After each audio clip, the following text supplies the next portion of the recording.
What's up with it? Ron Goodall, FightHype.com. I'm here with my man, Keyshawn Davis, who's taking on Pedraza? You got the Pedraza fight? Yes, sir. He's February 8th.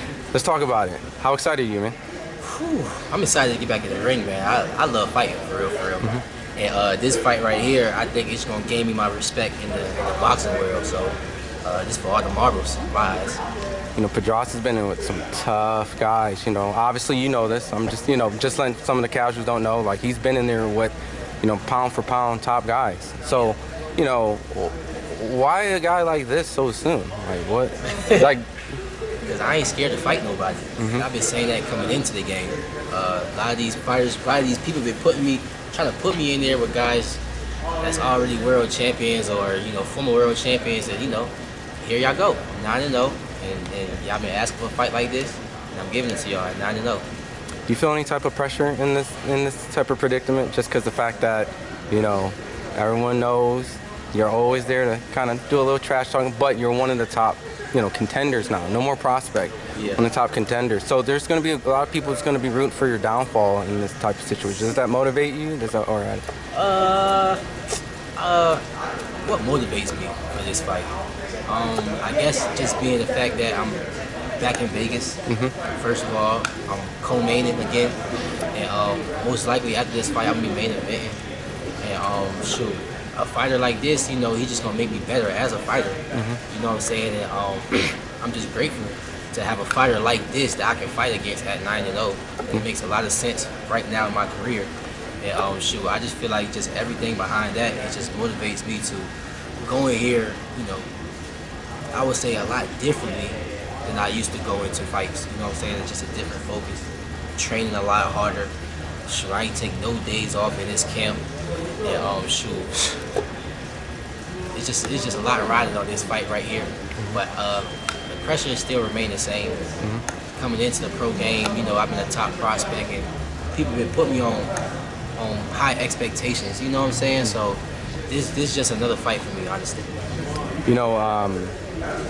From your last fight to now, what have you learned? Because I feel like, personally, there's probably some things that you probably didn't like. I think there was, just speaking just for myself, I think when I was watching the fight at home, you totally won the fight. But I think there was this one shot where I think it landed, and I saw in the face, it was not like some people might have been like, oh, that hurt Keyshawn. I saw more like this, like a frustration, more like you're grading yourself. And I feel like a performance like that wasn't at Keyshawn Davis's, is that what you kind of felt in that? For sure, man. Like, and this is no lie. Like, right after that fight, when I was doing the interviews right after the fight, they was asking me no questions, and I can remember how fast I was answering the questions. That whole time I'm holding in throw up. After that little interview session, I ran to the back, to my locker room, I went to the bathroom, and I started throwing up.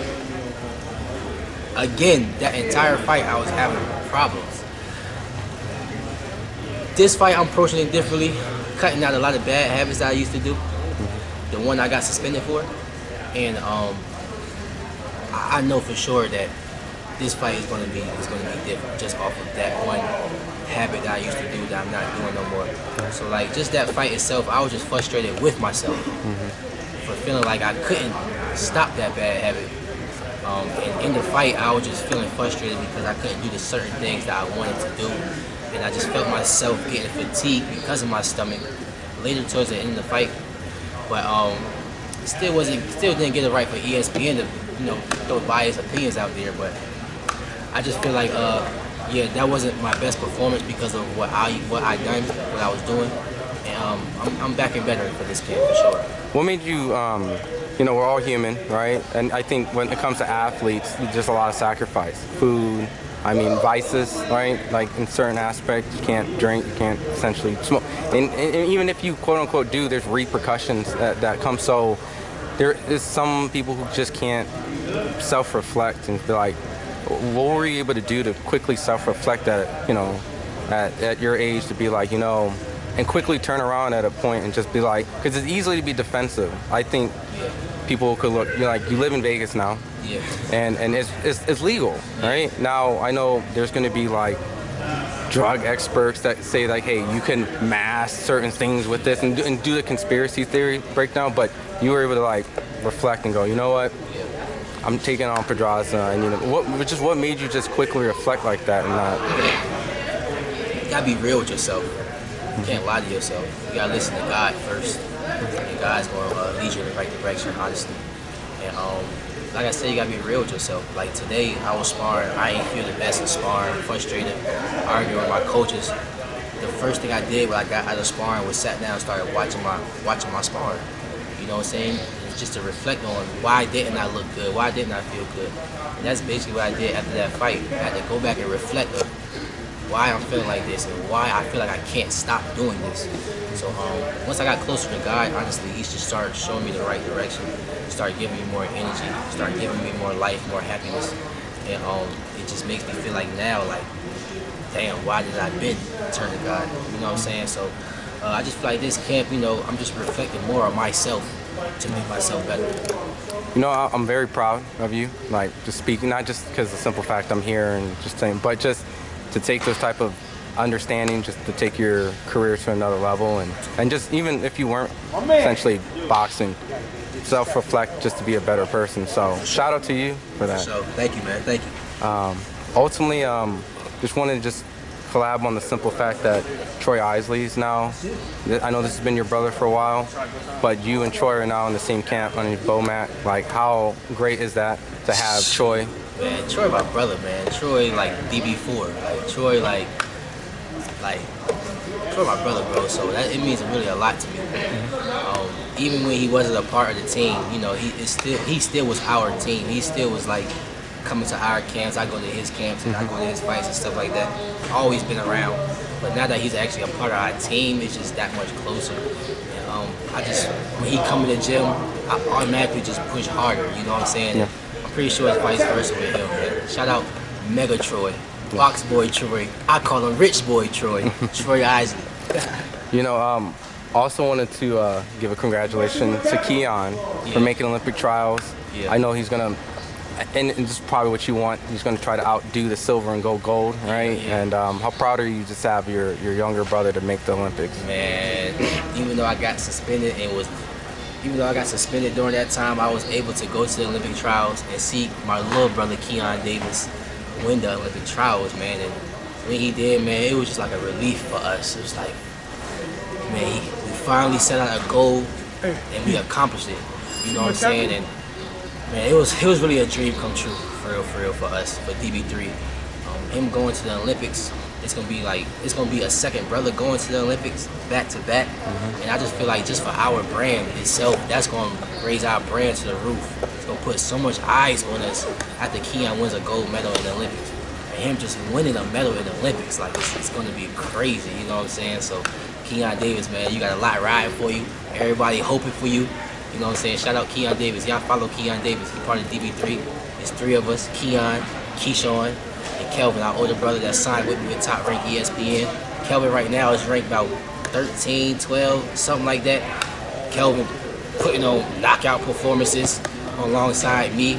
You know, Keyshawn going to the Olympics, man. DB3. Just kind of wrapping up on that whole situation with the Olympics. There was a little moment I saw you went live on your Instagram.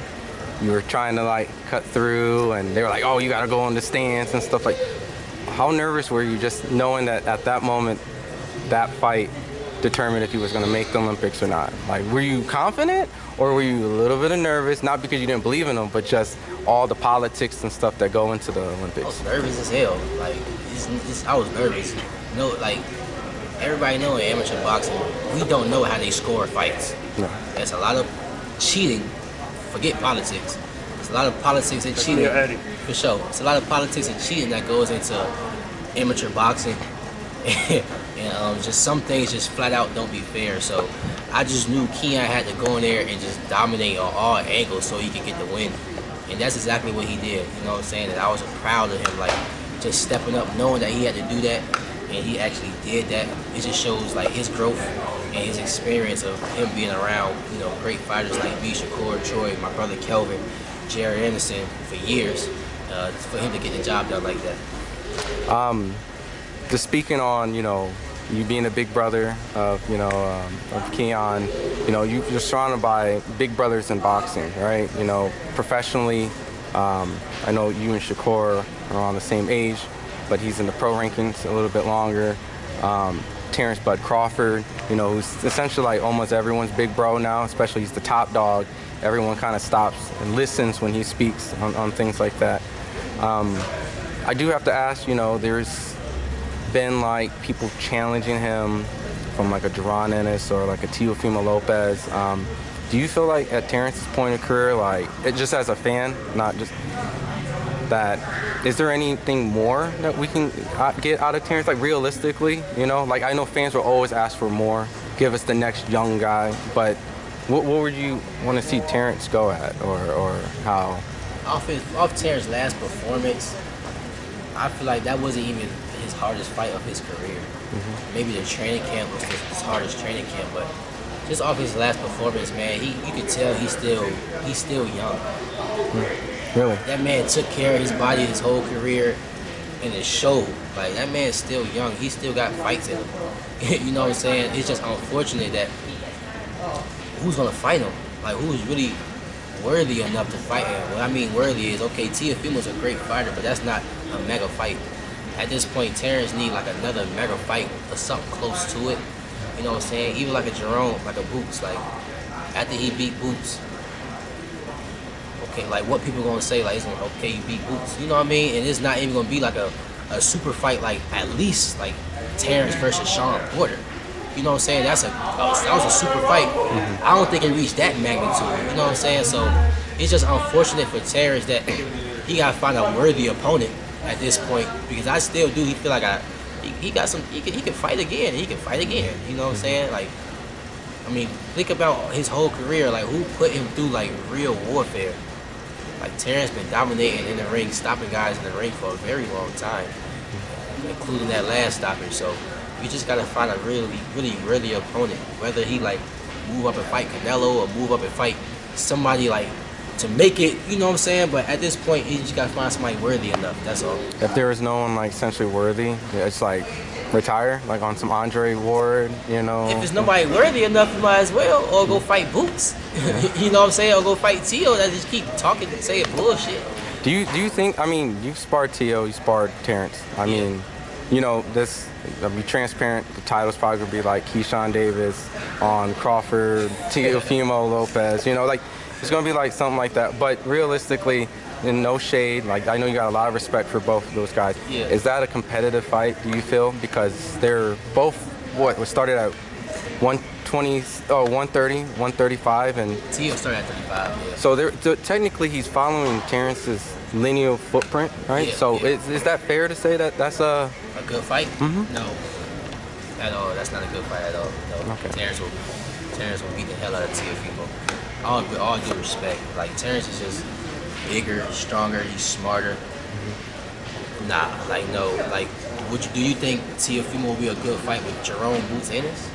Like, no. So why the hell would Terence be a good fight with Teo? Like, Teo is just promoting himself, and I think that's all he's really doing. But I don't think that's a necessary fight at all.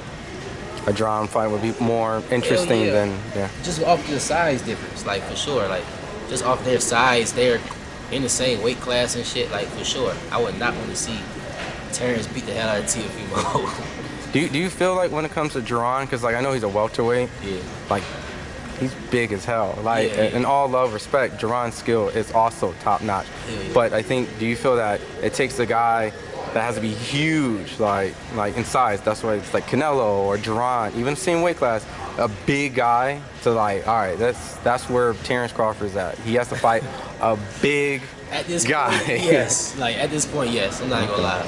I think, like, don't get me wrong, I think Boots will give like Terence somewhat a run for his money. Like I would say, like beginning of the fight, he's young, he's fast, he's smart, and he's willing to fight. You know what I'm saying? Like, but at the end of the day, let's just be real. We all thought Earl was gonna give Terence a run for his money beginning of the fight, and look at how that turned out. So it's like give and take type shit. But I just feel like at this point in Terence's career, he's probably gonna need like a real big guy, like a Charlo.